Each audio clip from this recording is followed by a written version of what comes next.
Hey everyone, welcome to the Tuesday edition of the RotoWire NFL podcast, of course brought to you by our friends at Circa Sports.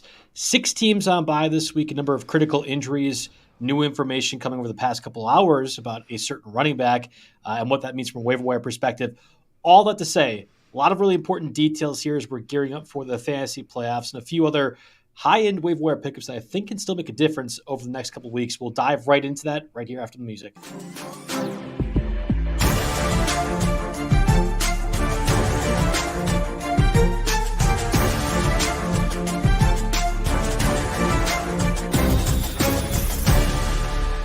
Again, welcome everyone to the Tuesday edition of the RotoWire NFL podcast, the post-Thanksgiving edition of the NFL podcast, the Jake's kind of sick edition of the RotoWire podcast. Hey, we're gonna power through. I haven't burned a sick day yet in 2023, and I ain't about to start. There you go. So let's get after it, ladies and gentlemen.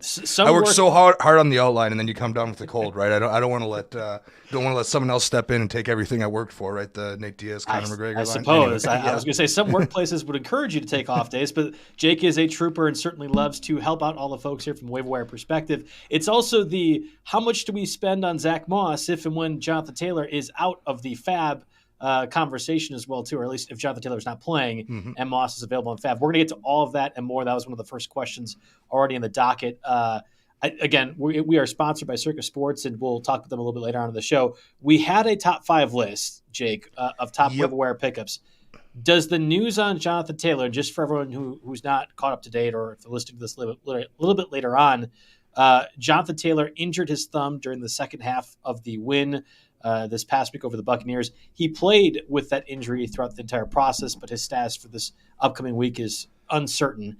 To me, that he was able to play would indicate that he'll be fine in future weeks, but I don't really know how the Colts want to handle this. They're also on the precipice of the playoffs, in the AFC as a 5, 6, 7 seed, likely not winning the division over the Jaguars at this point, but I don't know what the plan is, and that Gardner Minshew has kept this bunch afloat. They have a pretty easy game this week against the Titans. They could very easily be in the wild card race thick of things. Yeah, this is the definite example of a situation where we're trying to do this show on Tuesday and give you the best information we can, but we aren't going to know the full story until later on in the week here. And it's interesting. I wasn't sure if maybe this is like a Joe Burrow thing where the thumb injury they didn't think was that serious, but just in case he re-injures it and has to leave, they don't want to get in trouble. Like, is that the case? Or because I'm wondering why even come out with it in the first place, right?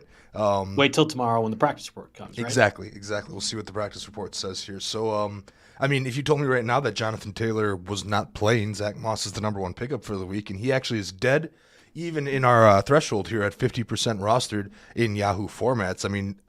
After Jonathan Taylor came back, they were kind of splitting the snaps, but then it's gone pretty much in the realm of 60-40, 70-25. Taylor's pretty much taking over because make no mistake, Taylor is the better back here.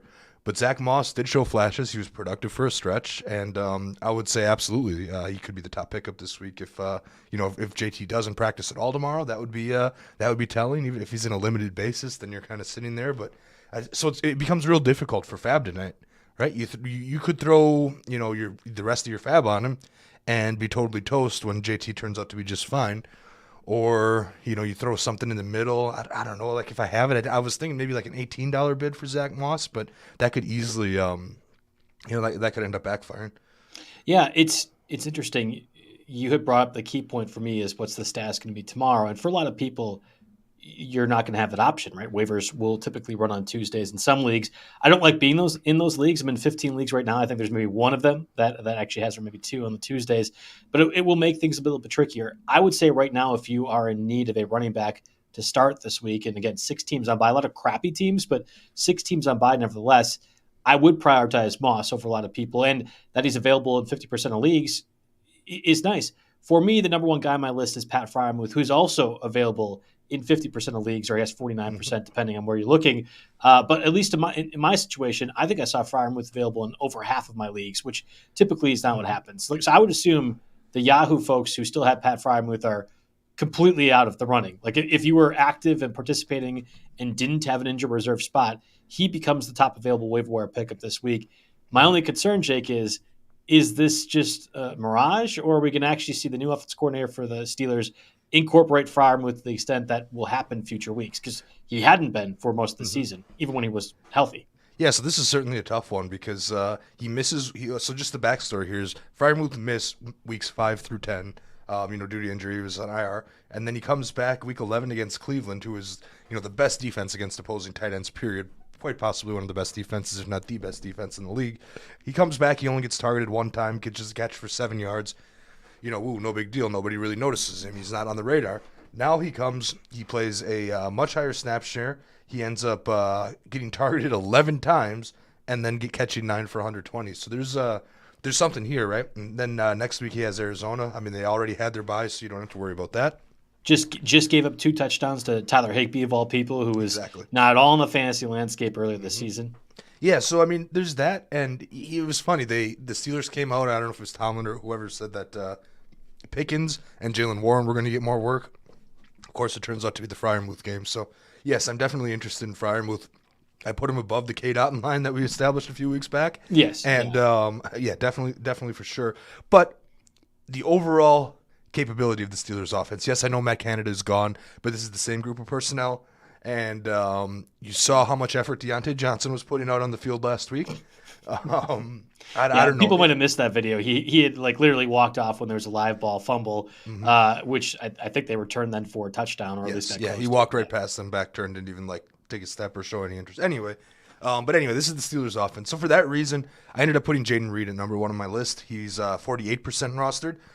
The Packers, are you ready to roll back on your fire everybody statement? Yep, no, I am. I completely taking the L on that. In fact, Jake, I think they're going to make the playoffs. I anticipate they will lose against the Chiefs probably handily this coming Sunday night. Are you going on Sunday?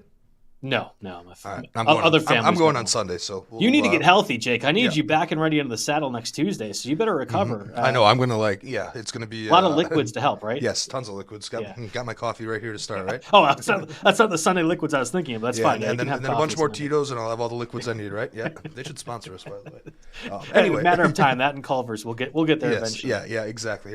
Some of our favorite products here, but no, so. Jayden Reed, the Packers go out on Thanksgiving, shock the world, make the sportsbooks a ton of money by wrecking everybody's parlays and teasers right off the bat.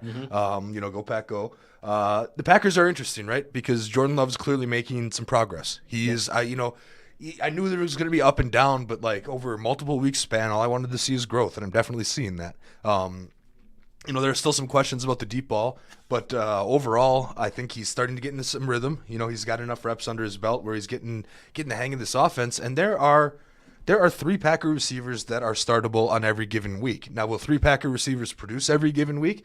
I don't think so. And even with a great offensive showing on Thanksgiving against Detroit, it was Romeo Doubs who's the last guy out. Yep. But keep in mind that Jordan Love loves throwing to Doubs in the red zone here, especially with Musgrave out. And, we got another tight end we can talk about a little later on. But, Doubs didn't get these opportunities. It was a Christian Watson game, which pretty much needed to happen, right? We needed to get something out of Christian Watson for this offense to really click. But Jayden Reed remained spectacular in this game. There's really not much of, especially with Aaron Jones out, there's not much of a running game to speak of. I mean, A.J. Dillon, who obviously the fourth hoped he was going to be his bruising Derrick Henry back, just skipped straight to late-stage Derrick Henry and just run straight into the tackler, every single time. So, you can get some spacing there, but this is an offense that is going to have to throw the ball a lot to be successful here, just because of the personnel. And I think Love is developing into the type of quarterback that can handle that, and that means that Jayden Reed has some more good games again. He's definitely a flex wide receiver 3, especially with 6 teams on bye, that we'll get to in a second here. Yeah. Jayden Reed will be starting in a lot of leagues this week. Yeah, you said 3 receivers. I'll throw my boy in Dontavian Wicks and make it 4 receivers, especially with Luke Musgrave out. And the way they've been operating with Tucker Kraft, we'll talk about later in the show, seems to be more of a blocking specialist. So if there are 4 receivers, it might be Dobbs that takes the L one week. It might be Christian Watson that stops. He's taking the L every week before Thanksgiving. Yeah, but continuing to perform the way he has. I don't know. Maybe there's this Thursday was a confidence game for Christian Watson. Which sorely was needed for the Packers offense. We will see. But absolutely. I think Jayden Reed not only is a pickup again if he's available in your leagues, but probably is a must start even in those 10-team formats, which is the only assumption in my mind that he's available. Again, of the 2, Pat Freiermuth and Jayden Reed. No Jayden Reed in my 15 leagues available in the waiver wire. Pat Freiermuth was in 7 or 8. So I have Freiermuth ahead of Jayden Reed. And I try to steer away from those 50%er guys, because it doesn't help a lot of people, I feel like, listening to the podcast with the list. See, I feel like it does. I feel like you and me are a little bit of an anomaly with some of the leagues we play in. I feel like the most people that are listening to this show are, you have people that have checked out in your leagues. You're playing friends and family leagues that aren't there. 10-team leagues are a lot. We like to laugh at 10-team leagues, but they're a lot more common than we probably think they are. I mean, I'm in none of them, but I'm sure listeners are. So I feel like these things are all very valid. And also the rostership is different across formats. Like we like to reference Yahoo because they're just huge friends of the site here, but like NFL.com leagues sometimes are slow to catch up with roster percentage. So some of these guys are around 25, 35% there. So I like to mention it. That's my rationale. Well, and I was going to say, I think the 50% guys are more valuable than the 2% guys, like the A.T. Perrys, who does make my top 5 list once again this week with Rashad Perry, my goodness. It's been a tough day for me. Rashid Shaheed, Chris Olave on concussion protocol. We'll see if he ends up playing. Michael Thomas already on injured reserve. It's entirely possible that A.T. Perry could be the number 1 receiver for the Saints entering their matchup against the Lions. And that is a do-or-die game for the Saints. If their playoff aspirations are to stick around, they need to win that game against Detroit. And A.T. Perry might be the number 1 target. Derek Carr threw for over 300 yards last week. Didn't look good. I understand that. And Perry did not get involved whatsoever, but he did draw the most target share of those Saints receivers, and I think that's kind of the key part for me. So A.T. Perry is actually number 4 on my list, but I brought him up because I would imagine he's widely available still everywhere. And in a few leagues with the 6 teams on bye, I'm having to start him just outright. Mm-hmm. Yeah, I can definitely see that. For number 3, I mean, we'll get into A.T. Perry. He's basically the last man standing, and absolutely is on the fantasy radar there. I wasn't so sure a couple weeks ago, but we throw a couple more injuries back into this mix, and here we are. A.T. Perry is surely in consideration here. He didn't quite make my list. I put actually Jeff Wilson from the Dolphins at number 3. We talked about the Miami backfield last week, right? But then, of course, a lot changed between Tuesday and Sunday, as it is prone to happen here. So we had a situation where Salvon Ahmed went on the IR, and Devon Achane is still injured, and Jeff Wilson came out and was basically RB2. Now, granted, Mostert got a couple of touchdowns late in that game, but Wilson still took a third of the snaps and ended up with, what did I have here, 14 touches without Achane, so 11 carries, 56 yards, caught all 3 of his targets for 17 yards. It's probably a matter of time before he finds the end zone, and he has a nice little schedule coming up against at Washington versus Tennessee and versus the Jets. Of course, when things get real serious, Dallas Week 16, you don't want to start him there. But I would assume Achane would be back and ready to go for that, in which case you don't really start him anyway. So Jeff Wilson is on the radar. I felt like I had to throw a running back in there because Moss's availability is definitely going to be shaky. So, Wilson's one of them that you take a look at.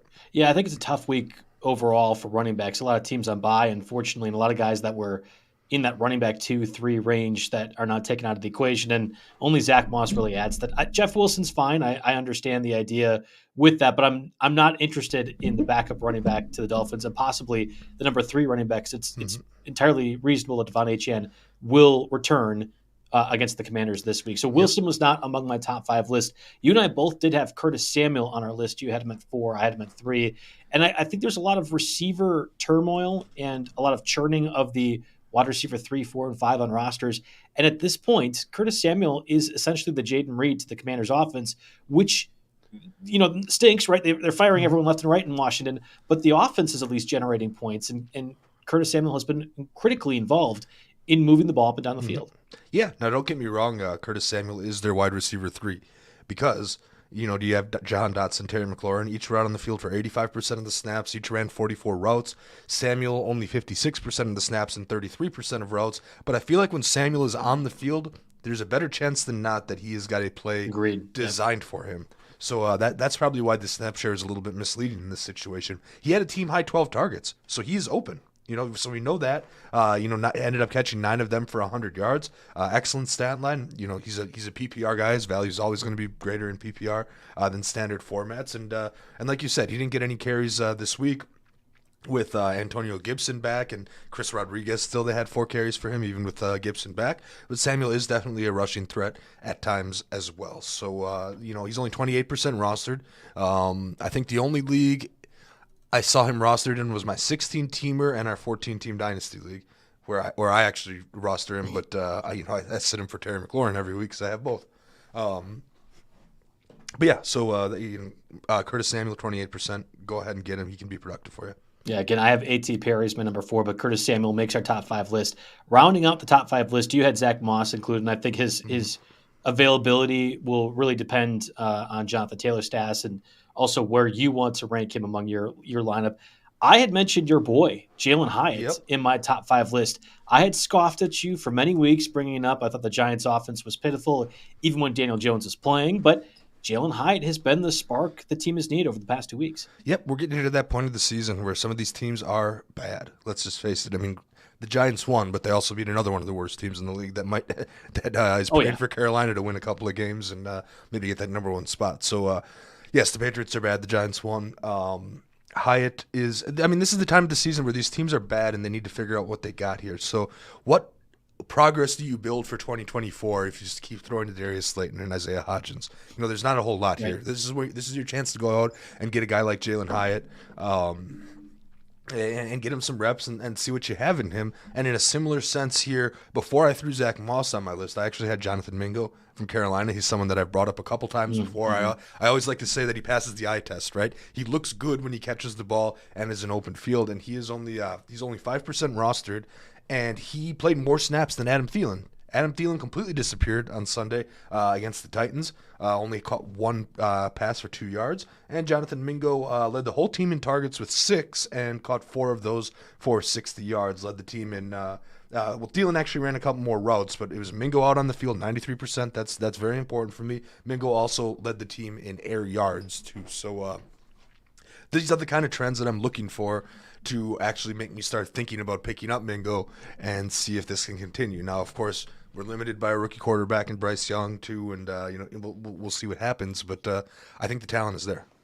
Last guy on my top 5 list, along the same veins of A.T. Perry, who is widely available everywhere, is Michael Carter, now the running back for the Cardinals.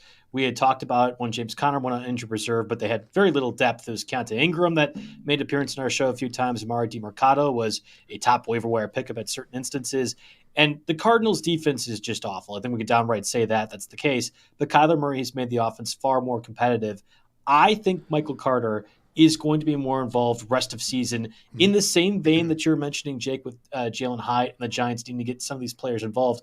Michael Carter was a talented running back for the Jets who got pushed out for reasons outside of his control, and I think winds up in a spot where he really fits exactly what the Cardinals need, a pass-catching running back when you'd be trailing a lot. So I know that some of his production came at times where the game was already not competitive, but I think rest of the season Michael Carter actually is a name to at least monitor. See, I disagree because I don't think he's in the same situation as Hyatt where you need to see what you got out of him. He's a 4th-year back. You kind of have a clue what you're getting out of him, even though he only played 1 game last season here. I mean, you have an idea.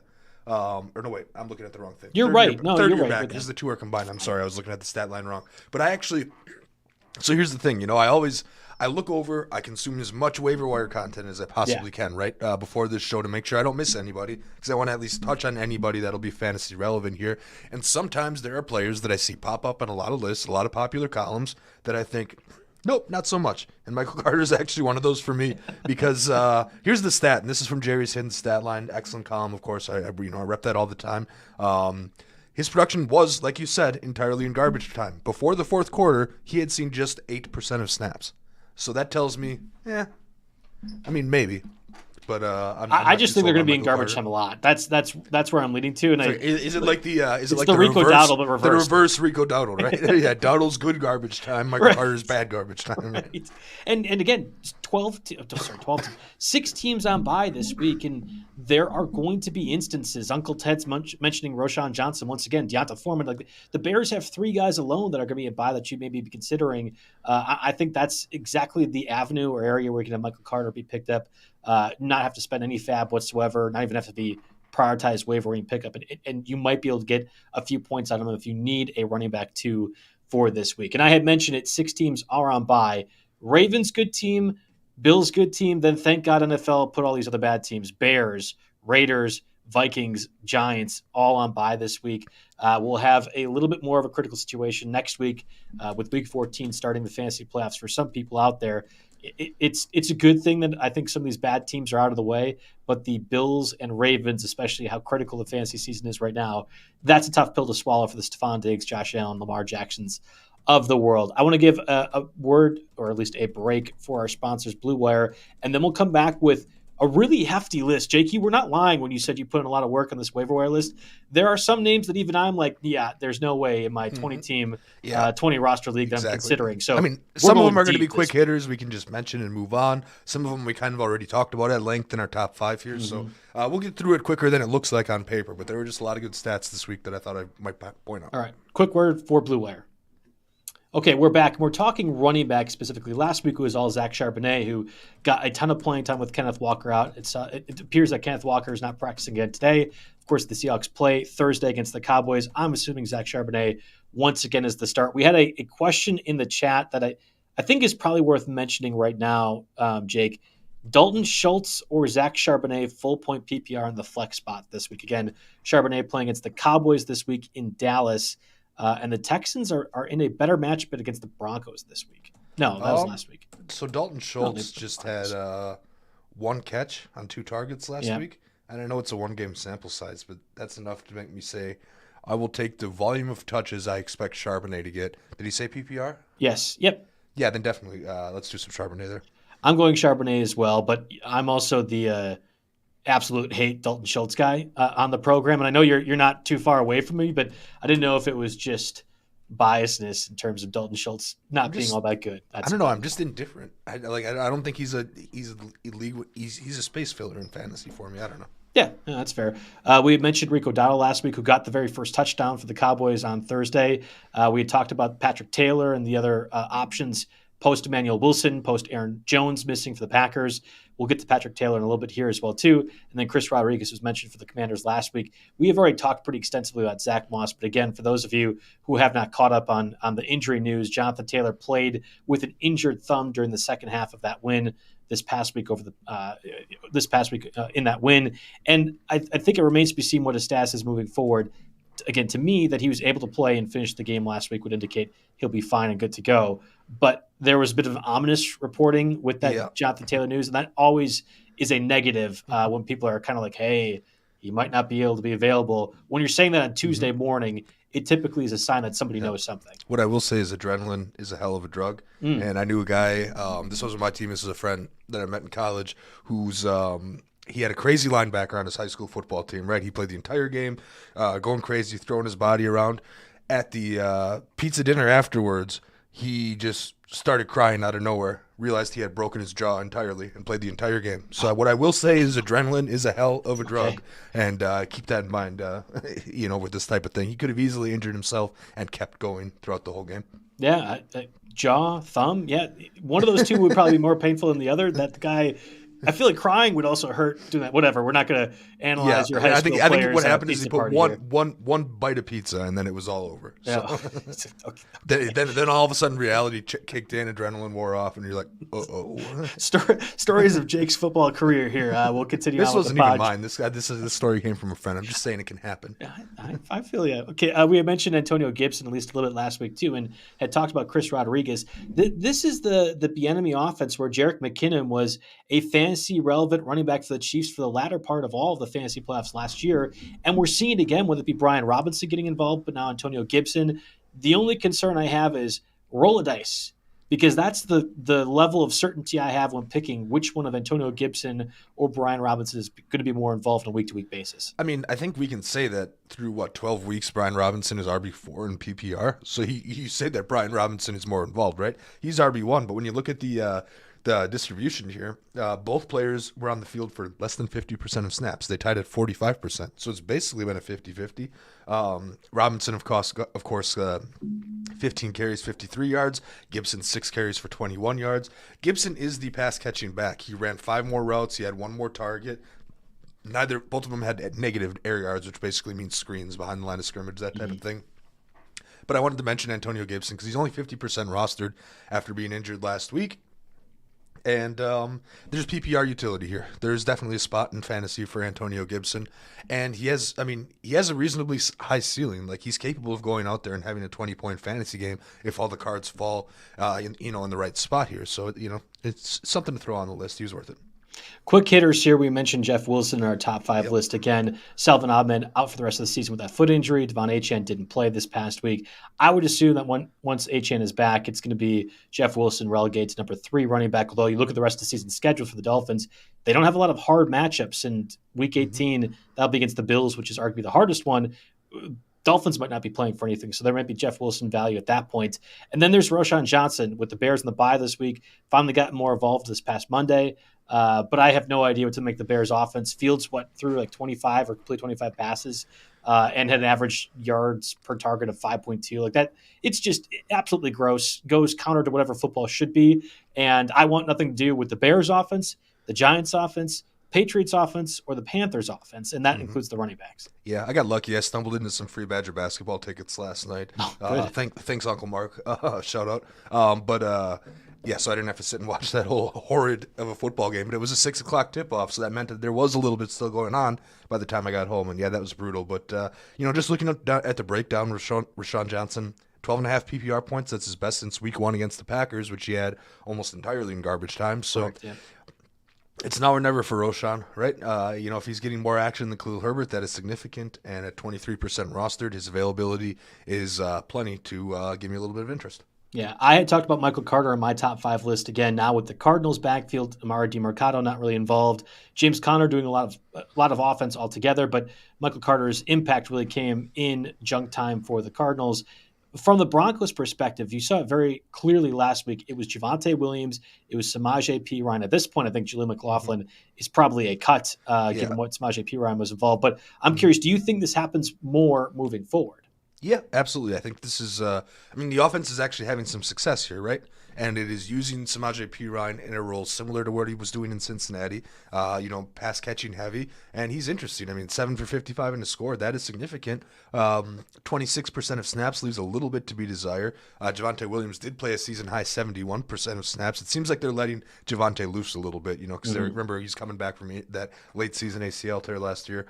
He's coming back. So the offense has some momentum. They're at Houston and they're at the Chargers in their next 2 games. Those are their road matchups, but they're good matchups. And I think there's absolutely a place in fantasy for Samaje Perine. And you're exactly right. You can cut Jaleel McLaughlin. He just had 2 carries on 3% of snaps. That's a cut in my book anyway, especially with how well Perine played this week.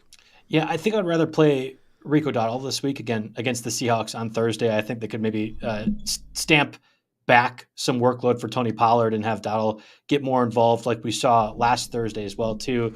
I would rather have Perine than Michael Carter, but the only issue is rest of season, I don't know what the Broncos are going to do, and I actually do have faith that Michael Carter will get more involved, but maybe I'm just incorrect with that altogether. It's tough to rank those like running backs 3, 4, and 5, and it might almost just be a feel type of thing. Yeah, I actually put Perine above Dowdle and Carter just because I think I could absolutely see him be like a desperation flex, PPR flex play this week. And he's clearly the pass catcher, of that group. I know Javonte Williams can, but when you need third down blocking, I think during that rally the week before, it was Perine that got involved on 3 or 4 of those catches against the Vikings. So oddly enough, this week I think it is reflective of the snap distribution. But Javonte Williams was targeted 6 times, which is tied for the most on the team. And Samaje. Well, the Broncos were leading almost the entire game, though, right?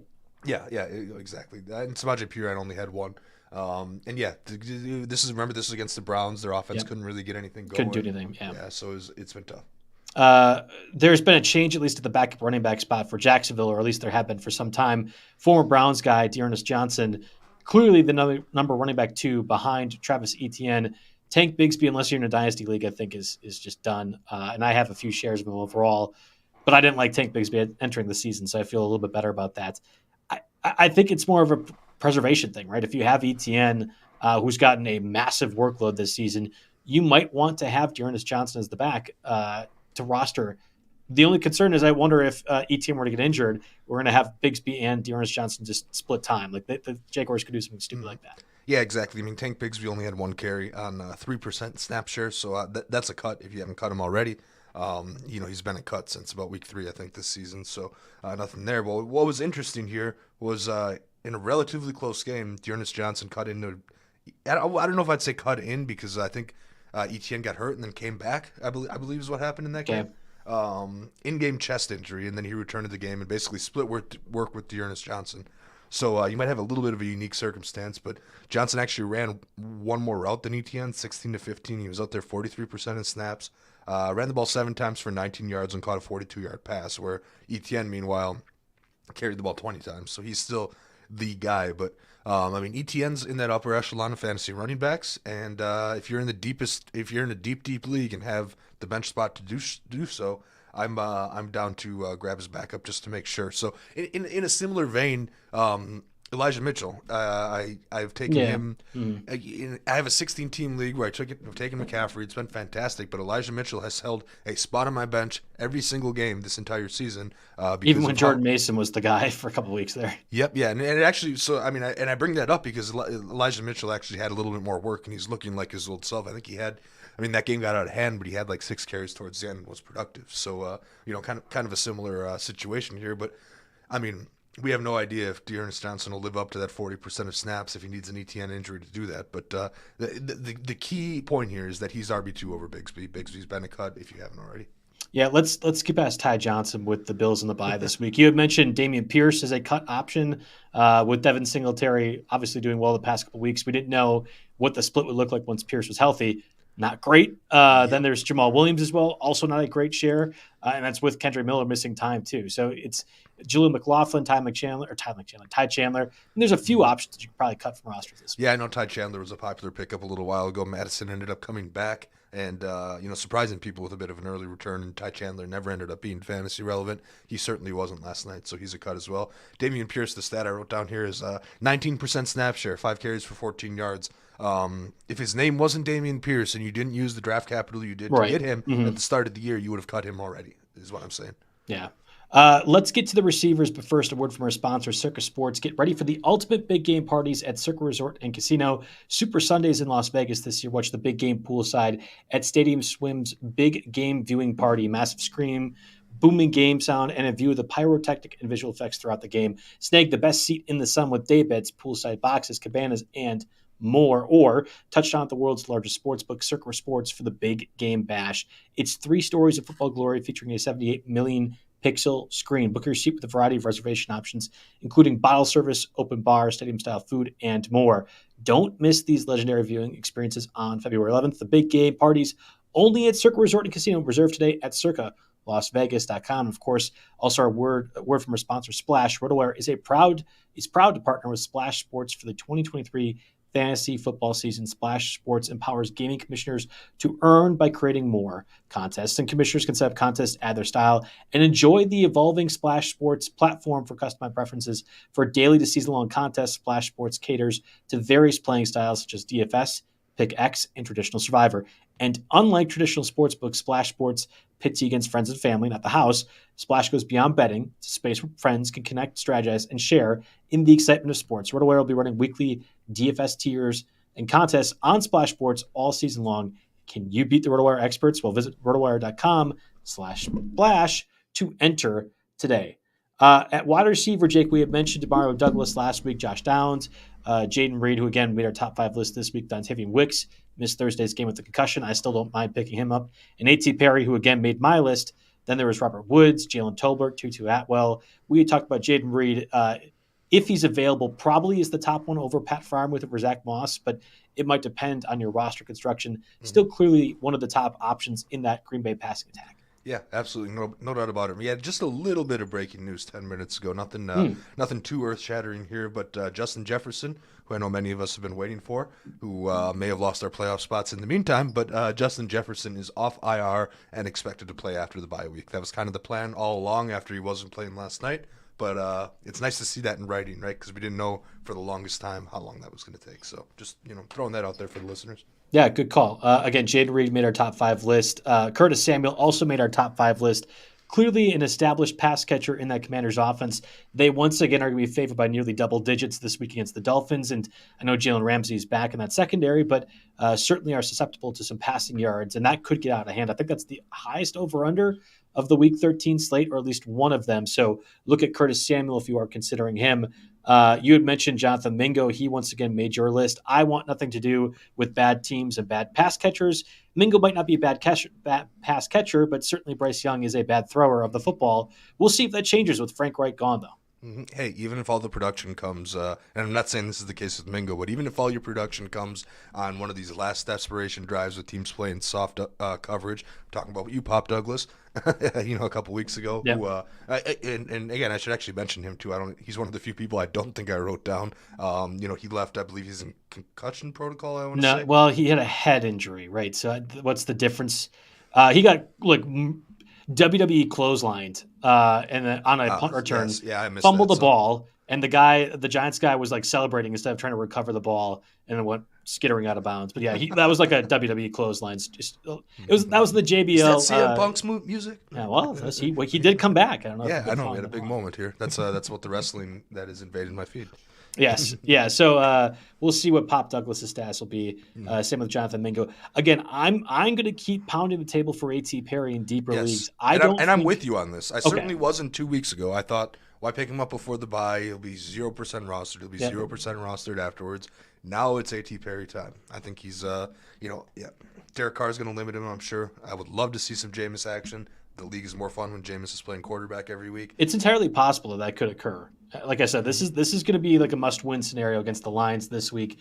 And if the Saints lose, I think they're probably out of the playoff contention, at least for one of those final spots, and certainly the NFC South division. And the Lions' pass defense had some holes in it, or maybe Jordan Love's just that good. But or you could say the Lions' pass defense probably had some holes in it. So real quick, can you do a Twitter search for me? Because Josh is saying, what do you guys think of the JT news? I assume it's the same from what we've been talking about now here for a little bit, but I'll continue on. I've got the NFL list up. I think it's the same that we talked about from the start. Yeah, I still think he's able to play if he was able to play in the second half, but unfortunately, that's the problem with doing the podcast Tuesdays. We just don't know what JT stats will be, and we'll have to see the practice report probably Wednesday and Thursday really to make the decision on Zach Moss. I'm not that concerned. Just a late entry to our chat because he popped in with questions about 5 minutes ago. So yeah, it's certainly possible.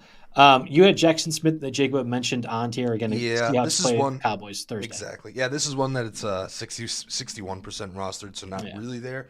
But 91% route share, only had 3 targets, caught 2 of them for 41, 76% of snaps. He's clearly the wide receiver 3. San Francisco blowout win. But Pete Carroll, I don't know. Pete Carroll likes to tease his fantasy guys to the press afterwards. And this was a big one. We have unique talents, and we got to make sure that we're maximizing that. And I feel like we're not. I feel like we're not seeing stuff. You saw the playmaking of Jackson again last night, and he continues to show stuff that separates him from others. And we just need to give him more chances. Pete Carroll, everybody. Take with that what you will. All right, keep chewing your gum, Pete. Yep. I thought that was interesting for someone that's 61% rostered. Thus, JSN makes my list. Yeah, he might be one of those target and trades, but I would assume he's widely not available in most of those formats out there. We had talked about Jalen Hyatt in our top 5 list. You've been in on him all season. I actually do think he's going to get more involved, even if it is Tommy DeVito throwing him the ball, whoever else might be for the Giants. Like that is an interesting enough name to me as a deep threat in particular. And then there's the other rookie, Cedric Tillman, who in 5 catches, 55 yards. Amari Cooper did get injured during that game. We might have Joe Flacco sighting. We'll talk about the quarterbacks in a second for the Browns as well, too. Cedric Tillman's interesting because I actually liked him out of Tennessee. Everyone was all in on Jalen Hyatt, but I thought Tillman was the more consistent threat for them, and we'll see what he can do here in Cleveland if he gets more opportunities. Yeah, I mean, this is an interesting play not only because we have no idea what the quarterback situation is going to be, but we do know, and we don't know if Cooper expects to miss any time here, but the negative X-rays seem to be a good sign. But 89% snap share. When I'm looking through, the stats, that's one of those things that jumps out on me, and then you kind of look up the guy's pedigree and think, oh, yeah, maybe there's something here. Still didn't have as many targets as Elijah Moore and Amari Cooper. Elijah Moore, who is, I'd imagine, well over our threshold, but can't be by too much. Yeah, I saw him he'll just get a picked lot up of in one work of the too. expert leagues I was doing, and I thought Actually, there's you know what? no. Elijah Moore is 42% rostered, so that's what I missed. That we find that live. No, you're fine. No one needs to pick up Elijah Moore. That's one of those I'm that just all saying. the experts will always talk about for however long. That is going to be the new Josh Gordon. I think Elijah Moore is the new Josh Gordon. Not quite as Except the difference heavy is into Elijah marijuana. Moore hasn't done it yet. Yeah, I guess Gordon did it for 1 year, but everyone thinks Elijah Moore. That you've annoyed me with Jonathan Mingo for as long as we talked about him this season. Not you, but you have to include him in there. Elijah Moore has also made that jump to me. Like I cannot keep listening to Elijah Moore conversation. 86% of snaps, 93% of routes, team high 43 routes, team high 141 air yards. Now, granted, that only turns into 3 for 44 yards, but yeah, that's interesting, especially if this Cooper thing holds him out at all. The quarterback play will hold him back. I do have mild interest in Elijah Moore. I'm not going to lie. Then there's Greg Dortch, who once again, second consecutive week, got some targets for the Cardinals offense. Michael Wilson, the rookie, did not play for them as well too. I was looking at waiver wire pickups, and I think it was on Yahoo, which will display both our notes and also RotoWorld's. And RotoWorld had just outright said, Greg Dortch sucks, don't pick him up. And I'm like, I don't know if we can make that assessment quite yet, but I do think it determines. It's that was like training day one for us here. Don't say that, right? Yeah. You train the interns. Like never use the phrase "this guy has zero fantasy value." Yeah, I didn't know if I quite agreed with that, but I would assume in deeper leagues maybe there is something to it. Again, Michael Wilson I think really is the linchpin to allowing Greg Dortch to get more involved. Yeah. So that's interesting. I mean, Greg Dortch is only 2%. He comes out. I feel like it's a similar trap last year where as soon as you pick him up and start him, he's going to burn you. But right. You can't ignore the usage so far. I mean, 9 targets is significant. Second to Hollywood Brown, 12 targets, and of course Dortch scored. But he only caught 3 of those 9 targets, which isn't necessarily great. But if Michael Wilson is inactive, Dortch becomes something. Right? I think obviously you're more excited about PPR than non PPR, but yeah. It's Greg Dortch. He's around. He's out there. If you need a receiver, go for it, I guess. Yeah, you have Jason Brownlee on this list, and I love a good deep call. I really do, but I don't love a deep call where Tim Boyle is throwing him the ball. And I can't believe you have more than 4 words, much less 2 sentences on our show sheet about a Jets receiver not named Garrett Wilson. He played 98% of the snaps, only 2 targets, which he did catch them both for 20 yards. Not much to write home about in terms of air yards, but 98% of snaps, ran the same amount of routes as Garrett Wilson. Jake, again, you and I could play 98% of the snaps for the Jets receiving core right now, especially with Allen Lazard and Randall Cobb and all those guys there. We might not make it through the whole game, but hypothetically, if we play the whole game, we could run the same amount of routes. We could run 3 yards down, walk back to the line of scrimmage, start all over again at 2nd and 10. Mm-hmm. There is no offense that I want 0 receivers in more than the Jets offense. I will not go down that direction. All right. Here's what I'm saying. Somebody asked us a question already today about a 20-team PPR league. I bet Jason Brownlee is going to be rostered in that 20-team league by the end of the week. No, he's not. No, that guy's trading Raheem Mostert for Pop Douglas. No, nobody's rostering Jason Brownlee in the 20-team league. Stop it. All right, yeah, enough time on him. We can move on. You had mentioned Allen Lazard as a drop. Yes, I have finally dropped him in the one league that I still had him. I think that's totally the right call. Same for Tutu Atwell, especially with Cooper Kupp. And it turns out no Rams missed time due to injury.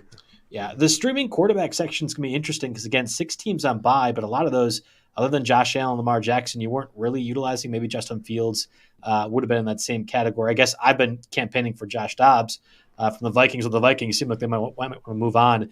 It starts with Jordan Love, who is available in 48% of leagues at the moment. 52%, available in 48%. Yeah, available in 48%. Same with Stafford, but Stafford going against the Browns defense, whereas Love's going against the Chiefs defense. Interesting to note. You will definitely see the juxtaposition. Love made his first career start a couple of years ago against the Chiefs in a spot play. I think when Aaron Rodgers did or did not have his COVID toe thing going on. So we'll see if he's ever turned the corner. It will be this Sunday night at Lambeau for that. I like Jordan Love. I think I'd be willing to play him this week. Mm-hmm. I would play him over Stafford. I would play him over Derek Carr. And then the rest of the list, it's pretty brutal. It's the Will Levis's, Kenny Pickett, who, by the way, is also dealing with some injury that might require him to miss some practice this week. Yeah, streamers this week. So let's see. Lamar Jackson. Lamar Jackson and Josh Allen, are pretty much the guys that are going to have to do that. In my Lamar league, I got ahead of this by picking up Russell Wilson a couple weeks ago. Mm-hmm. So, that's kind of my guy, but he's past our threshold at this point. For me, streaming-wise, it comes down to Matt Stafford. Even though the Browns are a very good team, very good defense, they might be without Myles Garrett. Apparently, he couldn't lift his shoulder. That's right. I did see that, yeah.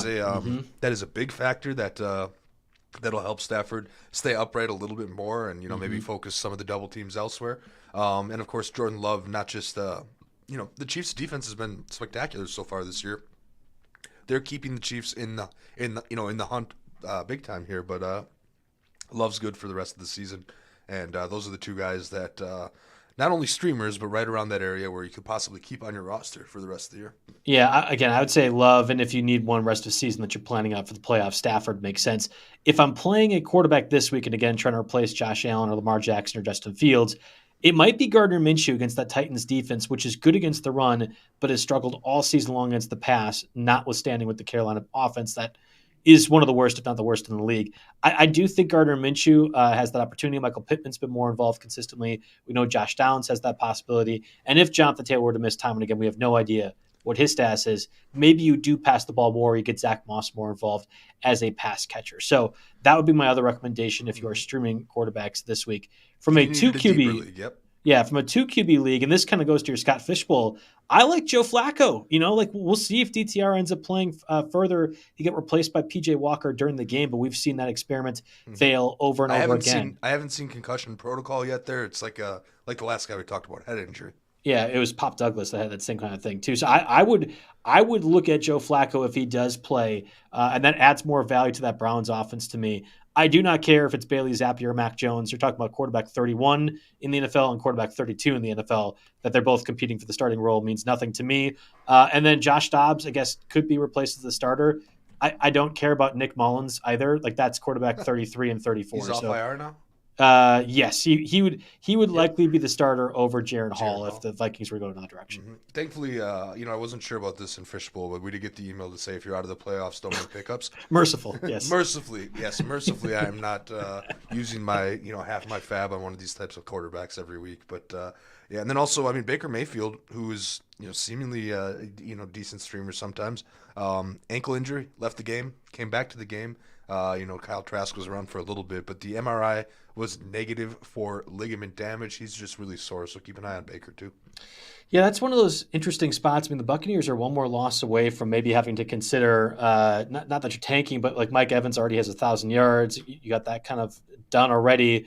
Do you end up playing Kyle Trask, who was a 2021 second-round pick? You might want to know what you have in him, and it's not as if Baker Mayfield is really tied down. He's played well for them, and I would be disappointed as an organization if they moved off of Baker Mayfield, but I wouldn't be surprised if they were to, hey, we got a 2021 second-round pick. Let's see what we have in Kyle Trask. He's bad. I can tell you that right now, Buccaneers. You don't need to see it, but I could see the organization thinking some foregone fallacy that they have to get Kyle Trask involved in the last 3 or 4 weeks. They got plenty of weapons. Yes. A quarterback should be well set up in that offense. Yeah, but he's a running back. More so than Tim Tebow, and that's really? the Florida. Yeah, it's again.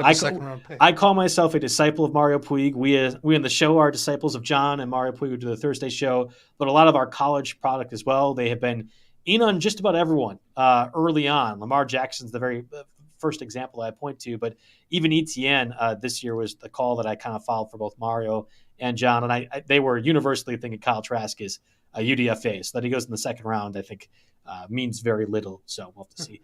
We had talked about Pat Freiermuth at the top of the show. He does make my number one overall list of the top 5. I don't know if it's the offensive coordinator change. I don't know if it's just the right scheme, right fit, but that Pat Freiermuth was involved to the extent that he was. 9 catches, 120 yards. That does matter to me. And it wasn't Deontay Johnson. It wasn't George Pickens. It was Pat Freiermuth is the guy that helps get the Steelers over 400 yards for the first time in a decade, it feels like. I had a friend text me this week to ask if Deontay or Pickens were droppable in a 12-team league. I'm always dropping Deontay Johnson because I can't stand those 5 for 60 guys, even though I know you can use 11 points every once in a while. It just is a more maddening thing than anything else. But the key, and this applies to anybody listening to the show right now, who are you picking up instead? Like if it's Zach Moss for Deontay Johnson, sure, you can have some utility. If it's A.T. Perry, who I love, no, just stick with Deontay Johnson, who is going to get those 11 points, and you don't know if Perry will. to my chagrin, as I had to start Donald Parham in our Dynasty League, Gerald Everett returned, did just fine, 4 for 43 and a touchdown. I think it's possible that you could drop Parham, even though I have to start him in another different league this week. Mm-hmm. So Gerald Everett is more involved. And I don't know if you saw this, Quentin Johnston got injured in the third quarter, may or may not just have been benched by head coach Brandon Staley. Jalen Guyton became the number 2 receiver, didn't see a target at all. It was Keenan Allen and then Eckler and then nobody. The third option might be Gerald Everett. Josh Palmer still off on injured reserve, likely won't be returning this week too. So Gerald Everett might be your number 2 pass catcher for the Chargers. Mm-hmm. Yeah, and I have to mention Tyler Higbee as well, who's kind of in the same. They're right in the same grouping of tight ends, right? Higbee, 39% rostered, so he's definitely out there. And of course, he scored twice, so people, he came basically out of nowhere and had the game of the season for him. But this is one of those not so fast scenarios. He's got matchups against Cleveland and Baltimore ahead. That is murderer's row for any fantasy player, especially fantasy tight ends. So just keep that in mind if you're going to try to chase that production from Higbee. I like this call by you. If Chris Olave misses time and Rashid Shaheed does not play, even if A.T. Perry does go off, like I hope he does, there needs to be more involved. And Juwan Johnson might be the guy. I mean, Taysom Hill gets used in a lot of different gadget ways. If they were to say, hey, just be pass catcher Taysom Hill, you might indicate things a little bit too easily for the defense. So Juwan Johnson could just be a de facto receiver for the team, even though he's been a red zone threat for most of the season. He's only 9% rostered. Everyone kind of gave up on him, but he used to be in the I used to group him in my head with the Parhams, right? Like touchdown or bust. But just because we mentioned A.T. Perry is the last man standing. In fact, this week Johnson ran a team high 33 routes. That's 85% route run rate. Finished with 7 targets. Only Olave had more targets, and that was, granted, that was in basically a half, but ended up catching 4 of those for 45. So Juwan Johnson is interesting. I would probably rank him like maybe right next to David Njoku this week or something like that, because I feel like he's going to get a decent amount of targets and potentially, if he houses one, then suddenly he's a top 5 tight end for the week, because that's how it is. Again, against the Lions, I would just wait though. Like if you need a tight end, you probably can wait till Thursday or Friday, not have to really spend much waiver wire priority. And if the Saints are missing both Olave and Shaheed, or even one of them, Juwan Johnson becomes far more valuable. I actually do like Tucker Kraft as well. Luke Musgrave on injured reserve, likely not returning the rest of the season with that lacerated kidney. Tucker Kraft was a 3rd-round pick. Of course, the Packers' 3rd-round picks historically under Brian Gutekunst have been absolutely miserable. Maybe Tucker Kraft changes that. And it's not like Josiah DeGuara, who was, I think, another failed 3rd-round pick. Tucker Kraft can be a pass catcher, not just a blocker. This is not Mercedes Lewis kind of thing. I think actually Tucker Kraft is an interesting option if you are in that 20-team league that a user was asking about before, that you could use as a flex. Yeah, a lot of people find themselves in tight end purgatory, just like the person that just chimed in chat, Kyle Pitts, Logan Thomas. I actually put Pitts on my drop list, so I think he only played a third of the snaps after the second quarter, and it might finally be time with Pitts to be like, part of it is definitely the coach, but part of it has got to be on him at this point too. So the lack of production. So maybe throw in Tucker Kraft there. I have serious interest in Juwan Johnson this week, like the question asked. So I think that might be the move I make. Tucker Kraft, scored a touchdown, played 96% of snaps. There's going to be more games than where he ends up getting like 3, little flat targets and nothing else. Yep. Those little. The Packers on the floor designed so many of those like 3-yard tight end outs. Yep. So there's going to be games where he ends up with 3 catches for 12 yards, a lot. But he could also find his way to the end zone once in a while here too. Then I'll do real quick hitters, because some of these these are deep ones. I went too deep. Options. Dawson Knox could be back after the week 13 bye, touchdown or bust, but only 6% rostered here, even though Dalton Kincaid has been playing well of late. Jeremy Ruckert is creeping up on the playing time of Tyler Conklin. I know how you love the Jets pass catching options, so keep that in mind. Drew Sample saw more snaps than Irv Smith. If anything, if you were still holding out hope for Irv Smith, you can probably cut him for sure now. And we had talked about Dalton Schultz. Brevin Jordan took about half the tight end work from him. Each of them only saw 2 targets. So I don't know if that pattern continues or not, but I thought I'd make note with the bullet point, and I'm finally cutting Kyle Pitts across the board. Those are my news. I'm not cutting Kyle Pitts, but I understand why one would want to. Uncle Ted also wants everyone to know Luke Schoonmaker is still on the Cowboys roster. He has done nothing the entire career, but just so you know, he is still playing for the Cowboys, and that might matter in your 45-team leagues out there if you are in them. So just as a note, yeah, we went really deep on the tight ends. I'm not really considering Brevin Jordan or Drew Sample. So think of how deep I went, and I didn't mention Schoonmaker. Right, yeah. Schoonmaker's awful. I love Jake Ferguson, though, as a Madison guy, so I guess I'll admit my biasness a little bit. Not going to lie, we were stretching for content this week. Overall, it's a thin waiver wire. We did have a streaming defenses question, Jake, so I'll let you kind of read off the list. And I guess I will couch this by saying I know the Buccaneers are the obvious choice, and I just ranted about how much I hate the Panthers offense. But the dead coach thing always gets me a little bit worried. Like when you fire the coach who is clearly inept, Josh McDaniels, for example, and then magically the team actually does well. I don't think the Panthers have talent, whereas I think the Raiders did. But we have seen this time and time and time again, and it makes me just a little bit worried when we're just obviously saying the Buccaneers are the right pickup. Yeah, I still threw Tampa Bay number one. They're only 31% rostered. They're at home, and it's against the Panthers here. So I think you see the the dead coach is one way to look at it, but the other way to look at it is like, okay, our season's over. This is in shambles. They're probably trying to tank at this point. They don't have their pick. They don't care about tanking. Remember, the Bears. That's a very good point. Yes. How did I not think of that? Anyway. Divisional game too. Mm-hmm. So, that's an option. And then really I'm just running through the league and targeting bad quarterbacks, right? Yeah. The Colts are at home against Will Levis. Atlanta's on the road against Tim Boyle. The Rams are at home I like the Falcons defense the over the Buccaneers. Like I would prefer them against Tim Boyle. Yeah. I mean, even if Boyle gets benched, where they're going after that, it's just like there's nothing there for that offense. And then I think the Rams on there because, again, you have a home team. They're playing the Browns. I don't know if it's DTR or I don't know if it's PJ Walker. I don't know if it's Joe Flacco. Yep. Interesting there. And then I see the Jags and Chargers end up on a lot of lists here, but I don't think you need to get that deep with it. No, I would go Falcons, Rams, and I think most of those are probably widely available. We have a number of questions, Jake. Is it safe to drop Tyler Boyd? I want to look at his stat lines because I don't have any of them. But I think the idea is Jake Browning is your quarterback for the Bengals rest of the season. Is it safe? Yeah, I mean, my gut says yes. Yeah, I would agree. I think I ended up going that direction as well too. But I would consider dropping Tyler Boyd. But I want to give you the floor too. Yeah, I mean, 3 catches in each of the last couple weeks. Got a decent matchup against Jacksonville coming up.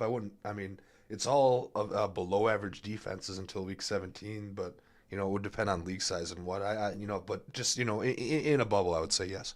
Of those streaming defenses that we have mentioned, would you take the Chargers over any of the top ones available? They against the Patriots, either Mac Jones or Bailey Zappi, or probably both because they are awful. Mm-hmm. Yeah. I mean, this is one where I can't stream a defense that is as bad as the Chargers. Like I see the Chargers end up. Yeah. Mm-hmm. I see them end up on a lot of these lists, but like you could totally go the opposite direction with this and be like, well, the Patriots actually have. They're going to face the worst defense, or one of the worst defenses they face. It doesn't matter who's quarterback. Ramondre Stevenson and Ezekiel Elliott will go nuts. And I mean, I could just Chargers on the road in the East Coast. I'm throwing that one out of my streaming mix. It's either Bucks Falcons or Falcons Bucks. I think we rank them separately, but I think that should give you the. I'm considering it, but I would take the Falcons against the Jets and Tim Boyle over anybody else.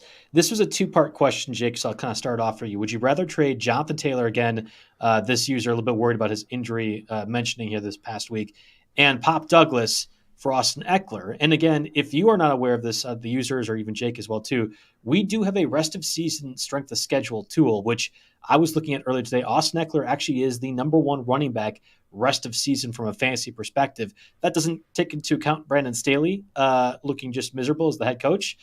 But I think there is something to say about Austin Eckler having some value. Or instead of that JT and DeMario Douglas for Eckler, would you do a safer choice and just trade Pop Douglas for Raheem Mostert, who was 7th on our rest of season list?